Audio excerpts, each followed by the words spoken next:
What's up guys, it's Will back again, and today's review is Season 7 of the HBO series Game of Thrones. And I think everyone knows what Game of Thrones is by now, so I'm just gonna go ahead and jump straight into the review. But before I do that, spoiler warning, this review will definitely contain spoilers, so if you haven't seen Season 7 and you don't want anything spoiled for you, turn back now while you still can. So much to my surprise, Season 7 of Game of Thrones has gotten some mixed reviews from fans. Some love this season and praise it for how exciting and well written it was, and others criticize the show for straying too far from the previous source material originating from author George R.R. Martin that was adapted in the first 5 or so seasons. Now to me, this is easily one of the best seasons of Game of Thrones. If I had to rank it, I'd say it's probably my second favorite season so far, just behind Season 6, and there's a lot of reasons for that. But before we get into what I loved about Season 7, let me first just say this: shows evolve. They're not going to be the same show every season, and you shouldn't expect them to be. A lot of the criticism I've seen about this season is that it's a different show, and it's not what George Martin would write, and because of that, people are disappointed. But something important to keep in mind here is that D.B. Weiss and David Benioff didn't sign up to create Game of Thrones from scratch. They signed up to adapt a Song of Ice and Fire source material. So in other words, if you want to blame anyone, you should blame George R.R. Martin for still not releasing a book that was initially predicted by the author himself to be out in like 2015. D&D were forced to go off script and take the show in possibly a different direction than George R.R. Martin may have envisioned because they had no choice. So if the show now feels and looks different to you than it did back in like Season 3, that's okay because it is different. It's an evolved version of the same show. Shows evolve. I've also heard the complaint that the show doesn't focus as much on the political aspects anymore and instead focuses more on fantasy and spectacle. Well, yeah, that's definitely true, but I think it's important to understand why that's the case. That's the case because first and foremost, this is a fantasy show. There's magic, there's dragons, there's ice zombies, there's little tree people, humans taking control of animals through warging, you name it. It's a fantasy show where there's no way around that, and it's always been a fantasy show. Sure, the fantasy elements are a lot more pronounced now, and the spectacle a bit grander nowadays, but that's basically any massively successful show that's run for as long as Game of Thrones has.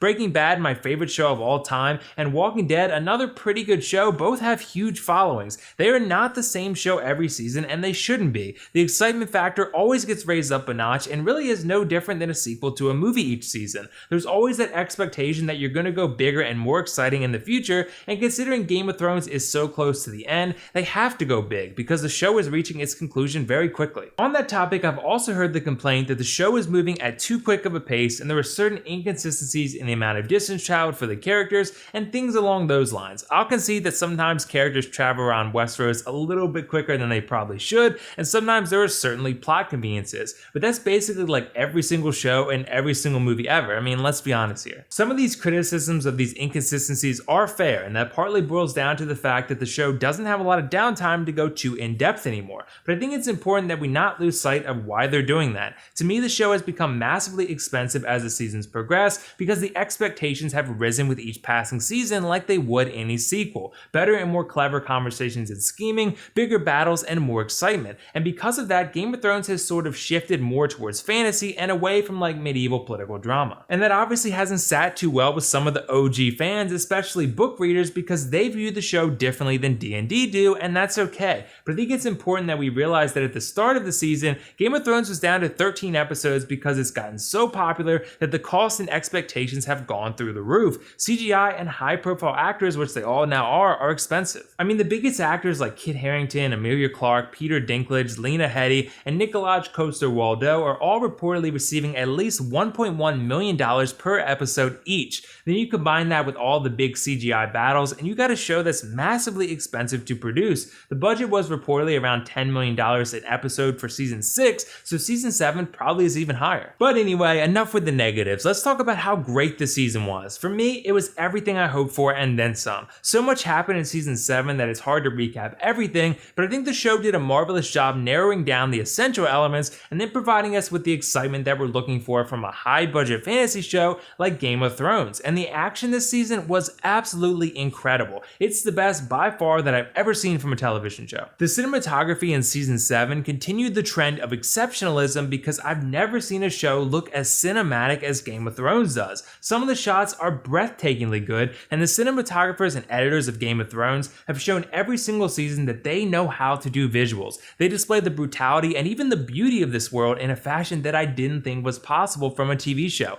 Well, I guess it's not TV after all, it's HBO. In terms of action, I think that this season is right there with Season 6 6 for the best action we've seen from the series, maybe all time from television. You have the loot train attack in episode 4 that was some of the best looking battle content I've ever seen from a TV show. You have episode 6 Beyond the Wall, where the Westerosi All-Star Squad goes in search of a wife to bring to Cersei to prove to her that the threat beyond the wall is real, which is a top 3 Game of Thrones episode all time for me. And of course the season finale where the Night King and his new undead dragon Viserion destroy the wall at Eastwatch and start marching south. Also, let's not overlook the music composed by Ramin Djawadi. The man is one hell of a composer because the music in season 7 was absolutely epic from start to finish. It was so awesome and fit so perfectly that I cannot commend the man enough for a job well done. So back to the action real quick. The action in season 7 was absolutely spectacular. The sheer talent and vision that the showrunners for Game of Thrones have in regards to action is exceptional. It's choreographed, shot, and edited so beautifully that it's almost impossible to not be overwhelmed by how great it all looks. I mean, like I said, I've never seen a TV show look anywhere near as amazing as Game of Thrones does. They continually raise the bar for themselves with each passing season, and of course each budget increase. I also felt the stakes for the show have never felt higher, whether we're in King's Landing with Jaime or Cersei, or we're in Dragonstone with Jon and Dany, or even Beyond the Wall. Wherever we are, each scene feels like it properly builds upon its predecessors and ultimately makes the stakes feel as high as they should. It's especially awesome when characters we've watched grow over the previous 6 seasons, who all have unique individual stories, end up meeting one another as those stories end up crossing over with one another. I think the season 7 feels like the penultimate season, just like it should. Everyone's paths are starting to cross, and it feels like we're rapidly reaching the conclusion of all of these characters' stories. And this season did a fantastic job making things feel large in scale. It sort of reminded me of the Avengers in that you had individual films for each of the 4 major heroes that progressed them in meaningful ways before they actually come together as a team.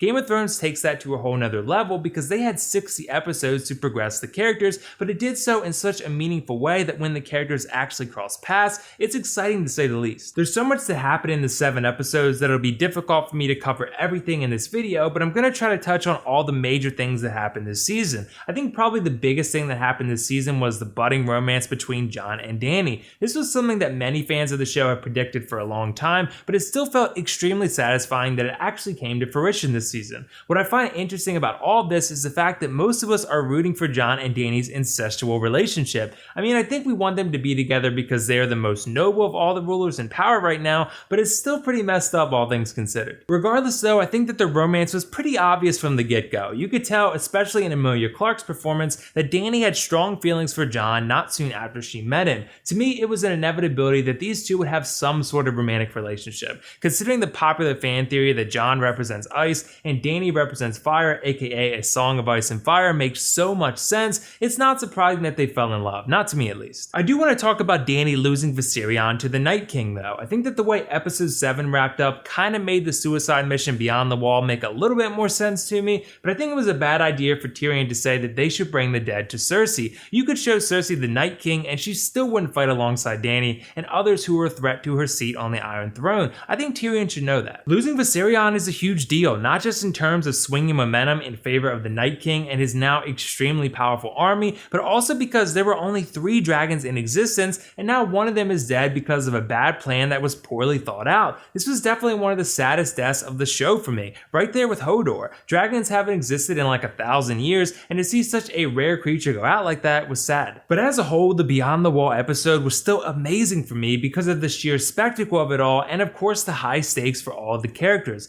Having that many great warriors fighting on the same side was just amazing. Game of Thrones is usually about power and scheming and bickering amongst one another, but it's great to see all personal vendettas put aside to have our characters fight together against a common enemy. It's beautifully done. Another big part of the season was the evolving dynamic between Cersei and Jaime. I think watching their relationship change over the course of 7 seasons has been pretty crazy. I think season 7 might be the first point where Jaime actually started to listen to what everyone was telling him about Cersei. I think the end of season 6, where Jaime arrives to King's Landing after Cersei blew up the Sept, was the first point in which he started to reconsider his unquestioned loyalty to to her. That's why I think that the scene in the finale where Cersei attempts to threaten Jaime into submission but fails is such a powerful one. Jaime knows that she won't kill him, but Cersei knows that she can't make Jaime stay either. She'll do anything to stay in power and trample anyone in her path in order to do so. Jaime, on the other hand, is all about family, but as the seasons progress, he's also become more about his own honor as well. I think him finally leaving Cersei and riding north is going to be huge for the show in season 8. Personally, I don't think their child gets born, if there even is one, and I think Jaime eventually kills Cersei in season 8, Mad King 2.0 style, and saves King's Landing in the process. I think we should also discuss what went on in the north. So Jon was named king in the north at the end of season 6, and then he spends the entirety of season 7 away from Winterfell trying to solve other problems. I think Jon is the most noble and respectable king possible because he never does what everyone wants him to do. He trusts his gut and does what he thinks is right, but it was definitely a tough call to drop the burden on Sansa to watch over the north while he was away. I don't think Sansa was complaining because she likes being in charge though, because while Arya and Sansa's arguments were seemingly all an act, I do think there's some truth to Sansa being jealous of Jon and wanting to be the rightful ruler of the north. I definitely think that Sansa and Arya were putting on an act to outsmart Littlefinger, which obviously worked because neither of these two Stark girls are that dumb. The whole time I was like, neither of these two are this dumb or this petty. They've both been through an insane amount of hardship and they wouldn't bicker over this nonsense. They'd have rational conversation like sisters would. And of course it all ended up tricking Littlefinger perfectly as he was executed, so bravo Stark ladies. I do want to talk about Bran too though. Ever since Bran officially became the three-eyed raven, his brain has been in a constant state of PCP. Everything he says is so trippy and out there now because he can see and know everything ever from the past.